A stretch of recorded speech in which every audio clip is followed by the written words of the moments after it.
wawancara kita ni pada kali ini yang akan kita perkatakan berkenaan dengan johan pertandingan pidato sejarah Piala Menteri Kebudayaan Belia dan Sukan kali keempat untuk tahun ini, tahun 2024. Baik, Mahira dan juga audio penonton sekalian, seperti yang telah pun kita beritakan di awal pertemuan kita tadi, kita jemput dua orang narasumber kita ke Studio Rampai Pagi pada pagi ini, dan mereka yang kita maksudkan adalah merupakan johan kategori A dalam peringkat akhir pertandingan pidato sejarah Piala Menteri Kebudayaan Belia dan Sukan kali keempat pada tahun 2024 ini, dan johan keseluruhan Piala Menteri Kebudayaan Belia dan Sukan. Dan beliau yang kita maksudkan bersama dengan Yang Mulia Awang Muhammad Iqbal Shakib bin Haji Suhaib.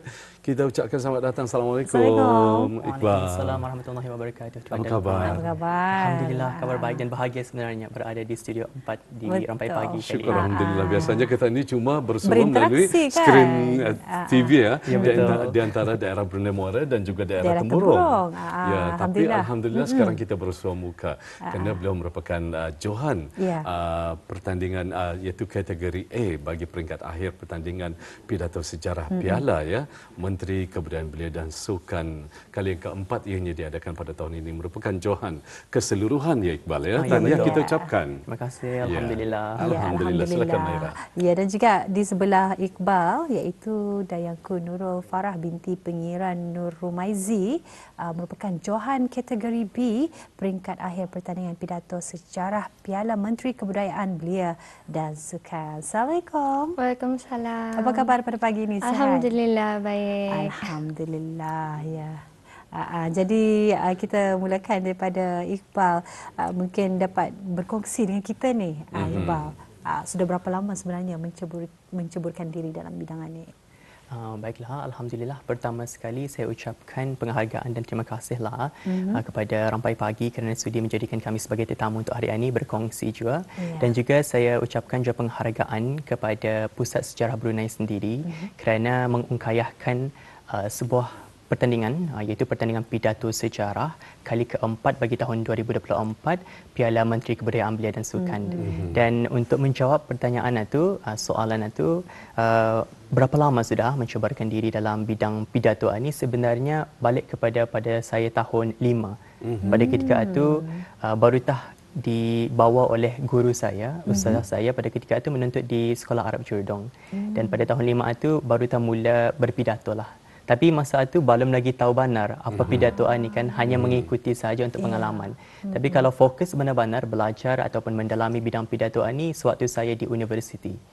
Ketika tahun 2017 menuntut di Universiti Islam Sultan Sharif Ali, dan di sanalah saya mula untuk mencuburi bidang pidato ni dan belajarlah disiplin ilmu pidato itu macam mana, dan juga mengikuti juga pertandingan. Alhamdulillah setiap semester itu saya mengikuti pertandingan ada di dalam negara dan di luar negara, dan dari sanalah, dari pengalaman dan juga bengkel-bengkel yang diadakan itu, saya mula mencuburi diri dalam bidang pidato dan minat itu semakin mendalamlah alhamdulillah dalam bidang pidato. Memang betul sekali Iqbal ya, dalam satu apapun bidang perlunya kita ketahui dengan lebih mendalam lagi. Kata orang tak kenal maka tak cinta. Ya, betul. Jadi dengan bidang yang kita ni cintai, perlunya kita ni kenali terlebih dahulu. Apakah kita berada betul-betul di tempat jalur ataupun landasan yang betul-betul kita ni mahukan ya.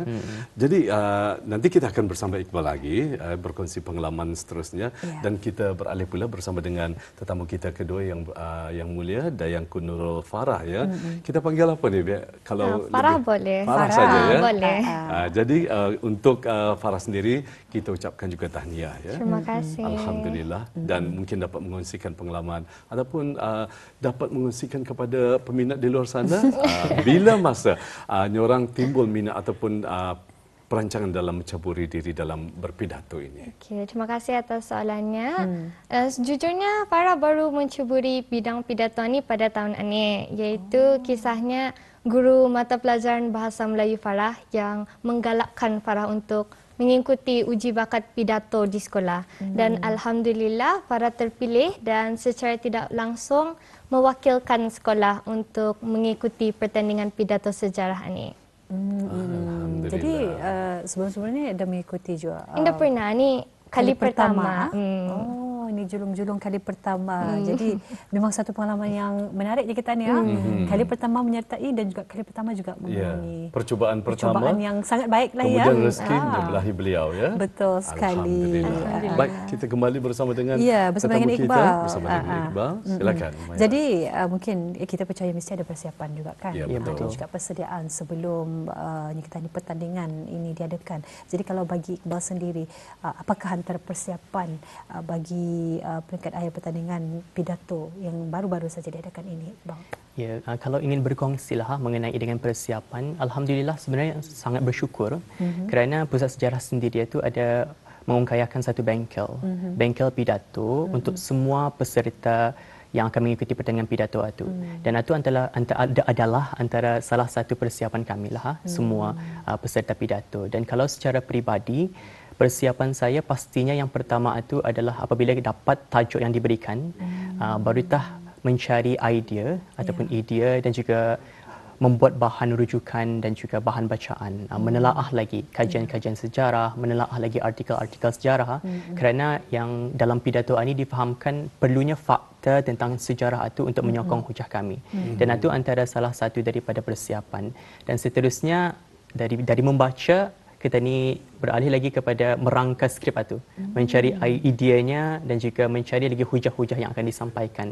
Itu yang paling memakan masa lah. Kalau boleh dikongsikan, 1 minggu sebelum pertandingan baru ada skrip yang benar-benar akhir dan muktamad. 1 minggu sebelum pertandingan. Itu sebab kita ni kan memberikan yang terbaik kan untuk itu. Dan selain itu pastinya 1 minggu itu sudah ada skrip, baru kita ni buat latihan secara intensif lah. Dan dari sana mencari lagi jiwa pidato itu, karakter apa yang akan disampaikan dan juga dari segi intonasi, nada, cepat dan lambatnya dalam kita ni berhujah itu pun memang saya fokuskanlah seminggu sebelum pertandingan. Dan pastinya juga kalau untuk mental dan fizikal, kesihatan mental dan fizikal dijaga. Sebabnya stamina apabila berada di atas pentas itu diperlukan. Jadi alhamdulillah saya melakukan aktiviti olahraga lah seperti berlari khususnya untuk memastikan stamina di pentas itu apabila berpidato dapat disampaikan dengan penuh semangat lah. Dan itu antara kata orang persiapan saya menjelang peringkat akhir untuk pidato sejarah 2024.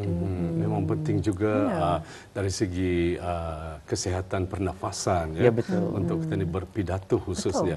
Dan kita yakin mungkin ada sebahagian daripada penonton di luar sana yang tidak mengetahui ini bukan merupakan kali pertama bagi Iqbal sendiri. Ini kali yang keberapa?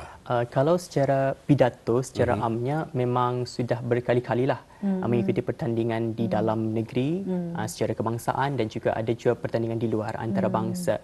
Tetapi kalau untuk khusus pertandingan pidato sejarah, ini kali pertama. Dan inilah pengalaman yang bagi Iqbal sendiri, pengalaman yang sangat-sangat menakjubkan kerana pengalaman ini cukup indah lah. Sangat berterima kasih kepada Pusat Sejarah. Dari awal sehingga akhir ke peringkat akhir, kami dijaga dengan baik, kami diberikan bimbingan. Dan itulah kata orang, kalau pidato sejarah kali pertama, kalau pidato secara amnya sudah lebih dari 3 kali alhamdulillah. Alhamdulillah. Baik, kepada Farah pula kita ingin tanyakan persiapan Farah sendiri bagi masuk peringkat akhir dalam pertandingan ini. Silakan. Kalau ditanyakan persiapan Farah untuk peringkat akhir ini, iaitu pertama dari segi aspek mencari sumber kajian untuk meneliti fakta-fakta sejarah ini amatlah susah sebagai seorang pelajar. Sebabkan kami alum berapa tahu dengan sejarah negara sendiri kan. Jadinya mesti kita meluangkan masa yang sangat panjang menyiapkan diri untuk pidato sejarah ini. Kalau ditanyakan dari aspek kedua, iaitu aspek latihan vokal dan sebagainya, saya melakukan latihan itu dengan guru-guru pengawas saya di sekolah, iaitu sama ada waktu pagi ataupun waktu petang. Sekiranya hari Rabu kah, macam stay di sekolah lah dari pukul 1 sampai petang, makan apa di sana. Sanggup rasanya untuk memberikan yang terbaik untuk pertandingan pidato sejarah ini. Akan kita kongsikan ya detik-detik bersejarah tersebut ya. Dapat kita tatap bersama saat ataupun momen-momen yang mungkin tidak akan terlupakan bagi kita. Mungkin dapat ceritakan sedikit Iqbal, silakan. Kalau yang ini video ini adalah ketika hari pertandingan itulah. peringkat akhir pidato sejarah bagi tahun 2024 dan boleh kita ni lihat sendirilah ramai daripada kalangan para belia yang datang untuk memberikan sokongan. Lebih-lebih lagi cukup bahagia apabila anak-anak sekolah ramai dan yang menyokong. Saya pasti pun saudari Farah sendiri dan Engku Farah sendiri banyak penyokongnya pada ketika itu. Apabila dinobatkan sebagai Johan itu meriah satu dewan itu, alhamdulillah. Itu pasti. Dan ini sangat-sangat kata orang memori yang cukup indah lah. Sangat-sangat momen yang cukup genting juga untuk kami. Dan masa ni kalau untuk dikongsikan, ketika ini kami tidak berada di Dewan pada ketika ini. Kami berada di tempat yang lain lah. Dan ini antara pesertanya. Ya, mungkin daripada Iqbal sendiri, apakah harapan ni bagi mungkin daripada Iqbal sendiri kepada masyarakat? Dan perasaan juga bagaimana? Ya. Perasaan khususnya kalau setelah dinobatkan sebagai Johan keseluruhan bagi pertandingan ini dan Johan bagi kategori A, pastinya pada ketika itu Indah menyangka sebenarnya kerana untuk secara peribadi apa yang dipersembahkan itu Indah 100% yang diinginkan. Tapi alhamdulillah sebenarnya bersyukurlah. Kada orang rezeki itu Indah pernah salah alamat dan alhamdulillah rezeki berpihak kepada Iqbal sendiri untuk dinobatkan sebagai Johan keseluruhan dan pastinya bersyukur dan berbangga. Dan kalau boleh saya berikan penghargaan juga kepada bonda dan ayahanda saya serta keluarga dan rakan tawalan kerana banyak memberikan sokongan kepada saya. Dan juga kalau boleh kami berikan penghargaan lah. Kami finalis ini, para peserta finalis, sangat berterima kasih kepada para panel hakim juga kerana mereka juga yang memberikan kami bimbingan. Kalau boleh disebutkan Dr. Rozan, Dr. Badriah, Cikgu Zafri dan juga Tuan Rosli sendiri. Mereka banyak memberikan bimbingan lah. Dan itu kami ucapkan ribuan terima kasih lah atas jasa dan juga input yang diorang berikan. Dan kalau harapan untuk bidang pidato ini khususnya buat para belia lah di luar sana, jangan malu dan jangan takut untuk mencuba. Kerana bidang pidato ini adalah bidang yang cukup hebat. Dan bidang pidato ini banyak memberikan kita ni kebaikan. Bukan sahaja untuk kita ni berani berucap di khalayak ramai, tetapi untuk berkongsi kita ni punya ilmu dan juga berkongsi hujah kita ni, pendapat kita ni, apa yang kita ni kan sampaikan kepada audiens. Dan diharapkan juga akan ada lagi banyak para belia yang meminati bidang pidato ini. Kita ni lihat sendiri di sebelah saudari Farah sendiri dan Engku Farah sendiri ada sudah anak-anak muda dan Iqbal berharap pidato ini akan lebih luaslah di negara kita, insya-Allah. Mudah-mudahan ya. Jadi dengan sedikit masa yang diperuntukkan, mungkin Daengku ingin mengungsikan juga bagaimana perasaan dan juga harapan di masa akan datang. Alhamdulillah, perasaan saya dinobatkan sebagai juara sudah tentu berasa bangga sebagai seorang pelajar dan seorang anak kepada kedua ibu bapa saya. Saya berhasil membawa nama baik sekolah dan mengharumkan nama sekolah. Semua ini adalah berkat doa dan penyokong saya di rumah hinggalah di sekolah. Syukur, alhamdulillah. Tahniah sekali lagi kita ucapkan memang terharu siapa yang tidak merasakan perasaan itu ya, Iqbal. Dan sekali lagi Rampai Pagi ingin mengucapkan mungkin ada lagi soalan tadi yang ingin kita tanyakan. Mungkin dalam perkongsian Iqbal sendiri dalam mencintai bidang pidato ini, lain orang lain caranya, lain untuk kata ni mendalami bidang pidato ini. Kalau tadi mungkin ada yang bertanyakan, sempat dikongsikan, penerbit kita juga memberi feedback. Katanya mungkin ingin dikongsikan bersama kepada para belia kita di luar sana. Ya, silakan. Sebagai perkongsian lah untuk bidang pidato juga. Bidang pidato ini sebenarnya untuk Iqbal sendiri banyak memberikan pengalaman yang cukup hebat. Kita ni berpidato, mengikuti pertandingan itu bukan semata-mata untuk kita ni menjuarai pertandingan, bukan semata-mata untuk dinobatkan sebagai pemenang. Tetapi apa yang mahalnya pertandingan pidato ini adalah pengalaman itu sendiri. Dari pengalaman kita ni dapat meneroka lagi kebolehan diri. Kita ni dapat mengasah lagi kebolehan diri. Dan saya harap para belia di luar sana ambillah peluang yang ada. Apa jua pertandingan-pertandingan, khususnya pertandingan pidato di negara kita, ikutilah ia, sertailah ia. Kerana dari pengalaman alinah kita ni belajar. Pidato ini ia bukannya secara teori kita ni belajar, ia perlu praktikal. Jadinya daripada pertandingan itu kita ni berlatih untuk menjadi seorang pemidato yang hebat, insya-Allah. Betul.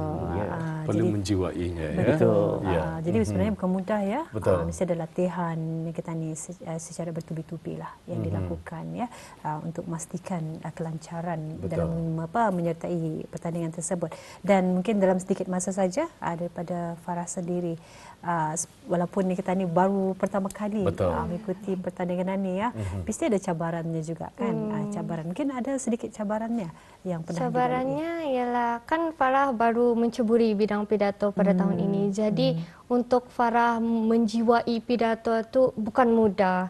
Yang mengambil masa berminggu-minggu untuk Farah sangat-sangatlah menghayati pidato itu. Jadinya sepanjang latihan itu kadang ada je lah masanya merungut, ngalih apa semua kan. Pasal baru first time kan mencuba. Jadinya bagi Farah menjiwai itulah yang amatlah susah sebagai orang yang baru menceburi bidang ini. Jadi penghayatan itu penghayatan itu mesti benar-benar lah. Itu yang barangkali memberi cabaran kepada Farah. Jadi orang yang memberikan dorongan di sebalik cabaran tersebut, siapa ni orangnya Farah? Kalau disebutkan nama guru-guru Farah, iaitu guru Cikgu Fifi, Cikgu Amal dan Cikgu Saiful. Dorang inilah orang-orang kuat yang banyak mendorong Farah. Dorang tah orang yang memainkan peranan penting yang menyebabkan Farah boleh dapat Johan ni. Dorang dah pernah patah semangat mendorong kami, membimbing kami dari peringkat saringan hinggalah peringkat pidato akhir itu.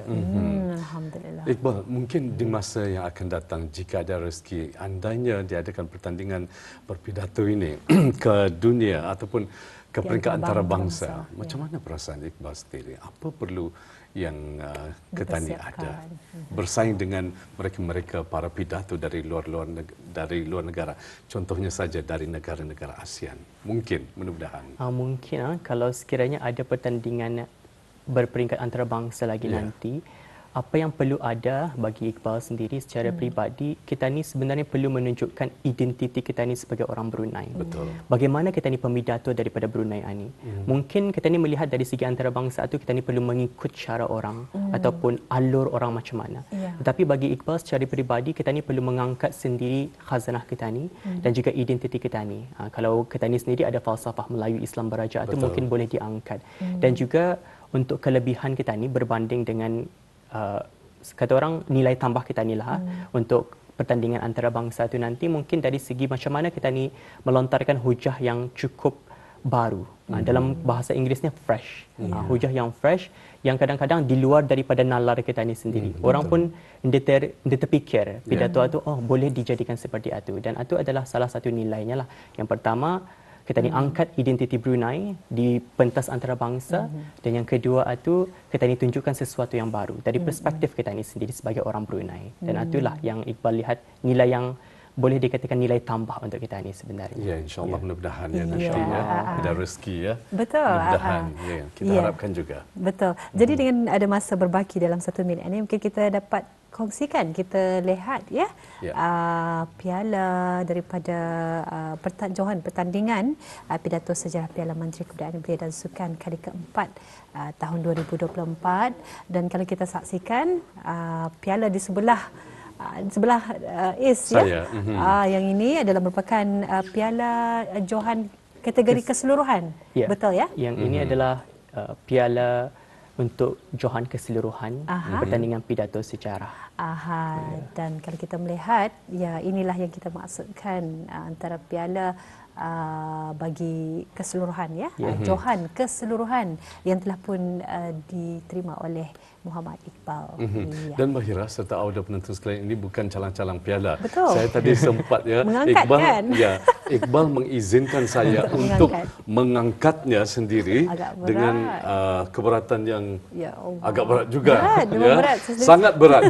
Bukannya orang dapat ketani-tandai main-main macam kalau untuk bagi perempuan ataupun kanak-kanak mungkin beratlah juga. Ya, tapi bagi kudrat bagi seorang lelaki, saya pun merasakan ianya berat. Jadi piala ini amat berharga menurut saya sendiri secara peribadi, dan tahniah kita ucapkan sekali lagi kepada Muhammad Iqbal Syakib bin Haji Suhaib, merupakan Johan keseluruhan bagi kategori A peringkat akhir pertandingan pidato sejarah Piala Menteri Kebudayaan Belia dan Sukan kali keempat pada tahun ini, dan Johan keseluruhan Piala Menteri Kebudayaan Belia dan Sukan. Ya, dan juga dan Nurul Farah ya. Terima kasih dan kita jumpa lagi. Assalamualaikum. Waalaikumsalam warahmatullahi wabarakatuh.